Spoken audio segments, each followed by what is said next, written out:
would come to town and go see everybody and says, hey, you got to be a member of this. This is going to be really great. I got involved in Kiwanis because it was pretty much the organization in Mason that got things done. My dad was one of the original founders. I was not the first woman inducted into the Mason Kiwanis. I joined Kiwanis in 1962. It wasn't my idea. Kiwanis is a membership of movers and shakers of the community. I never put myself in that category. So when Dr. Christensen asked me if I'd be a member, I was rather surprised. When they passed the gavel to me, all the spouses, all the women in the audience cheered. The company was just getting started to put gas into the town of Mason. I'm brand new with the company, and they needed a flunky to go in there and pound on all the doors. And they also says, get involved in the community. There was only one club, so I joined it. About 2 weeks into my endeavor there with the Kiwanis Club, Al says, Tom, we need somebody to do a little short bulletin of some kind. Dumb Tom said, oh, I think I can do that, and I'm still doing it.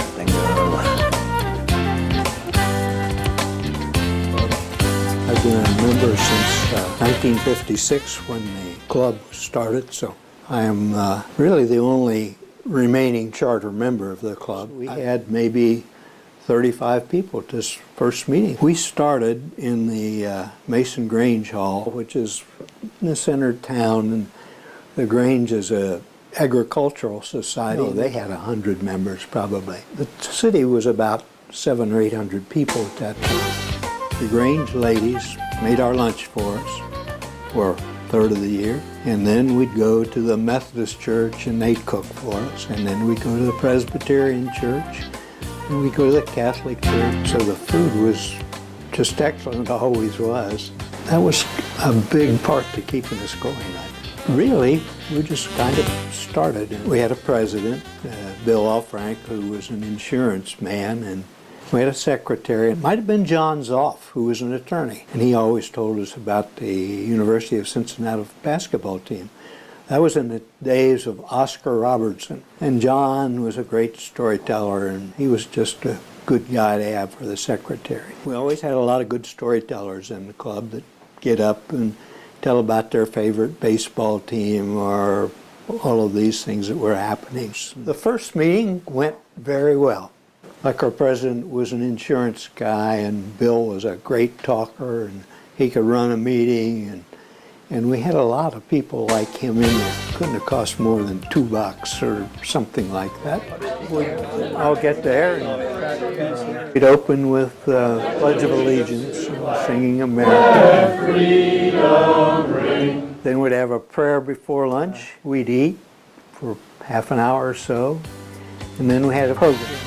Kiwanians used to be mostly business people who gathered together to make money to give back to the community. In the early years, had a chicken dinner where they roasted chickens out on WLW Farm. Bob Miller, who ran the programs and was the announcer for WLW on Everybody's Farm, he says, let's barbecue some chickens. My dad got me involved in that as a youngster, making iced tea with a garden hose in a big barrel. I don't think we could meet sanitation needs right now the way we did it then, but they had a great fundraiser. They did some broadcasts from there, and they were so successful because they would announce these chicken dinners on the radio. WLW had an ear of corn with a microphone in it. They talked about anything.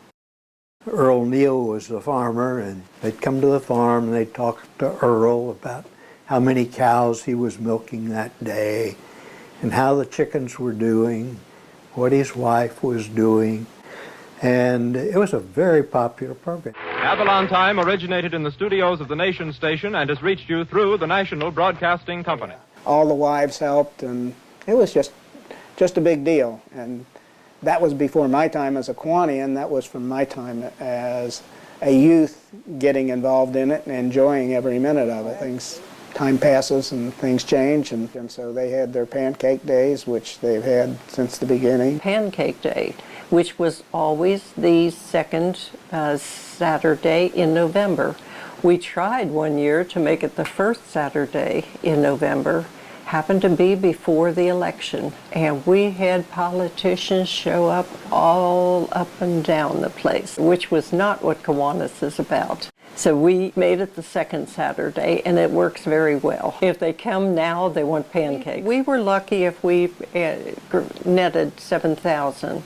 And then these two women, Janet Dane Nelson and Tracy Carson, took over. And they were absolutely visionary. Every year it got a little bit better, a little bit better. They went after these major sponsors, the advertisements. They went for the posters and the big banners and everything. In 2014, I think we've netted 20,000. I remember one woman that left and she said, "Those were the best pancakes I ever had. They were better than Perkins."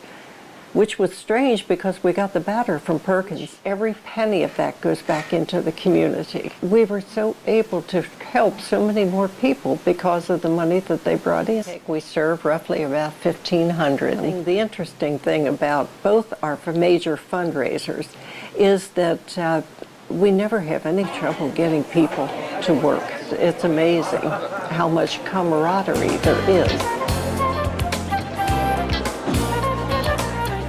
In Kiwanis, I pretty much held every office. Eventually got involved golf outing, which really wasn't a forte since I didn't play golf. Our president at the time was Ray Wilt. He enlisted the help of Jack Flaherty. They were looking basically to raise scholarship money. Now, the question was, how are we going to pay for it? At that time, there was nothing around. They enlisted the help from Dick Craig over at Jack Nicklaus Golf Course. Dick suggested a golf outing, which was something totally foreign to me. They presented it to the club, and it was a fairly contentious vote to get it started. At that time, we were saying that we were going to try and have a couple scholarships. What that evolved into was renewable scholarships. Well, they basically proposed that they were going to have two scholarships at $1,000 each, and they would last for 4 years. So that meant they were committing $8,000. And I can tell you right off, I voted no against it because I said you can't offer $8,000 in scholarships and not have any money. You got to get the money first and then offer the scholarships. And we had enough money in the treasury that if it all went kaput, we could still pay it off. And actually the first year, with terrible weather and all, we raised about $7,000, which came close to the commitment that the club had made. We really had every member of the clubs involved in it. Of course, I did serve on the committee, even though I wasn't in favor of the thing to begin with, and did that the second year. And Jack Flaherty has a habit of getting things started and passing them off to somebody else. He told me, he says, "Dick, you did a good job of organizing 2 or 3 of these things. Why don't you just take over and chair the golf outing next year?" So I did that, and then that went on for 24 years. The last 4 years, I think I chaired it, we were close to 30,000 or over. Had a fantastic crew of people that helped with the golf outing. It wasn't me being the chair, it was the people that we had working there. That was kind of the beginning of the 2 parts, the golf outing and the scholarship foundation. So we decided to have 2 $4,000 scholarships that's renewable $1,000 a year for 4 years. And now for this coming year, in 2015, we will be going to 4 $1,500 scholarship grants renewable for 4 years and $1,000 renewable for 2 years for a community or technical college. I had the personal goal of always trying to increase the amount of funds we raised. And, you know, we got up to peak levels of over 30,000 a year for a few years, but it just wasn't sustainable. There was enough money put into the foundation eventually that it was necessary to make it its own entity. As the funds began to accumulate, and we realized that we didn't need to keep $50,000 or $100,000 in the Kiwanis Club coffers, because those funds are basically under the control of Kiwanis International. We are a division of Kiwanis International. So we felt at that time as they grew needed to be separated, identified in a separate entity. Does not have the Kiwanis name on it, although we are definitely Kiwanis affiliated. There's a little more involved than just handing out scholarships. It gave me the idea that these scholarships could develop into a fund that we could keep building on. You know, we didn't have to give away every cent from the golf outing that we raised. We could start putting that into a fund so that we could perpetuate the scholarships if and when the golf outing doesn't produce the funds we need anymore. And in 1988, we decided to request status for a not-for-profit corporation. The goal for the Mason Scholarship Foundation is to be in a financial position that we will offer scholarship through a self-sustaining endowment fund. The Mason Scholarship Foundation is sponsored by the Kiwanis Club of Mason, and it is a 501c3, which allows deductions for people making a donation. We're dedicated to higher education for the students living within Mason City School District or going to Mason High School. As of today, we have approximately $525,000 in our endowment. And as of today, we have not used any of that money. The money is derived from the golf outing, and we have an anonymous donor, a friendly anonymous donor, $6,000 to $7,000 a year. So with the proceeds from the golf outing and our anonymous donor, we have been able to make our financial obligations as of today. We needed to have those funds audited, and audits are expensive. The other thing, we had enough money in there, none of the board of directors really wanted to be liable for that, so we wanted to have insurance. So we found out that, you know, if we do these things, we were running into some significant expenses, and we wanted to keep all the money available for the scholarships. So Warren County Foundation was starting at that time, and it gave us an opportunity to have someone else invest those funds where they could grow. They managed the funds, which took the onus off of the board of directors, who was just buying CDs and trying to manage it very conservatively. So that eliminated a lot of the expenses, and I think it's been a great coordination combination. It would exist on its own, and that was kind of the intent, I think, originally from Mike Sada those 40 years ago. One of Mike's goals that he wanted to see was a fund that would run in perpetuity. Funds have built up significantly. I don't know if they'll ever get to my pie in the sky of $1 million. But as I say, the original golf outing was totally for scholarships. That's not totally the case anymore. The Kiwanis Club board then decides how much of those funds that the golf outing raise goes to the Scholarship Foundation and how much they need for their other projects. We started having women in the club, because without the women, we wouldn't be in existence today. They're really a very big part of our club. Now that was kind of amusing at the first, because there were some guys in the club, not very many, but a couple. They didn't want any women in this club. And so they're not in the club anymore. And the women, they really do a great job in the club. I had just passed the bar and been sworn in, and Tom Shackelford and Mitch Bonham invited me to join Kiwanis. The first day I walked into Kiwanis, I felt welcome. I did have the one elderly man who said, well, but Dee, if women are allowed to join Kiwanis, what would my wife say? And I just am so proud to say, as all of the wives and husbands I consider friends. I can remember one time when they put something on the board about the first woman president, and they showed me, and all the wives cheered. And it was great. It was interesting. I would look at the speaker, and every time I would glance around the room, somebody'd be staring at me. And When I joined, they told me there were two things that are required. One was to attend 12 meetings a year or be out. The other one was you are obligated to bring a program at one time during the year. And I still believe in those two. I think the turning point came when I was on the board. So it was, maybe 10 years before I became president. It was fun. We didn't have the happy dollars and sad dollars then, and we had a lunch, a short business meeting, and the speaker always got 20 minutes.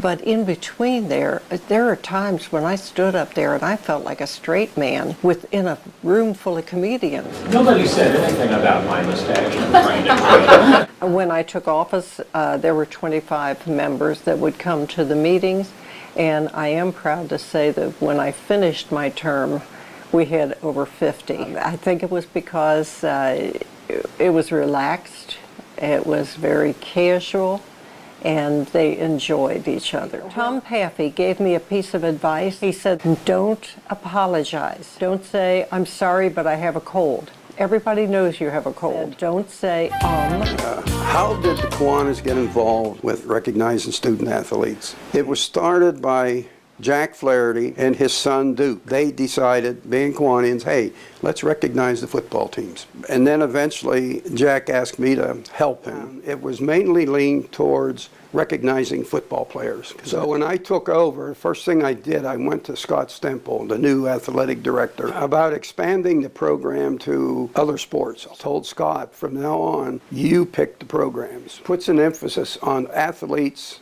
or athletic teams that don't play in front of big crowds, like cross country. They run out in the woods and the creeks and nobody's watching them. So he uses the Kiwanian program as an opportunity to recognize student athletes that don't get recognition. And we bring both girls and boys teams. You don't have to be a state champion, it's just who the school picks. there are so many things we do. And one of them that I like the most is Students Making a Difference Day. The teachers at Mason High School name the students that they feel are making a difference in somebody's life. And we treat these kids to lunch at Red Robin. Some of the other projects we had, we take some boys and we took girls from the local juvenile detention to the ball game.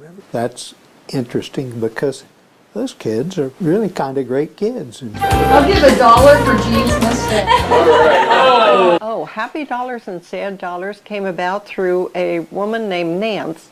She came in from New York. She said that's what they had up there. If you want to brag about something, that's fine. If you have something you're concerned about, that's fine. You put in $1. The only problem with that is the jokes are now gone, but we could use the money. That's part of the operating budget. I've been a member for all these years, so I obviously must like it, and I do like it. I think I have some good friends there that have known and wouldn't have known otherwise. I think the Kiwanis has accomplished a lot in the schools and the town, and our Pancake Day is a big social event. Golf outing is, again, a great social event, but we also make quite a bit of money for many of our projects. I guess it's getting to know the personalities of all these people that you get to know them very well, and you get to know a lot of the teachers and the kids too. So it's a good organization. We've accomplished a lot of good things. We have a good cross-section of people. We have judges. We even have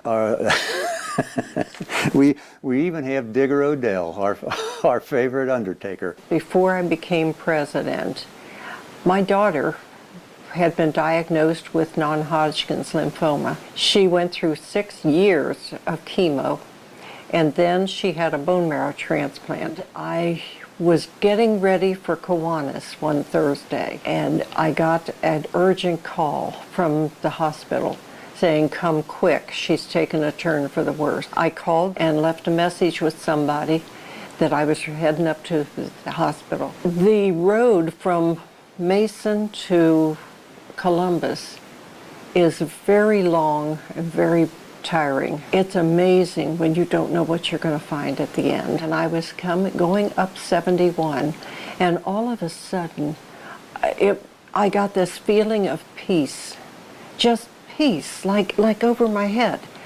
And I found out later that it was because at that moment that I got that feeling, everybody at Kiwanis was praying for my daughter. And when I got up there, she was sitting up in bed and she had turned the corner. She said, "What are you doing here?" So that's what Kiwanis means to me.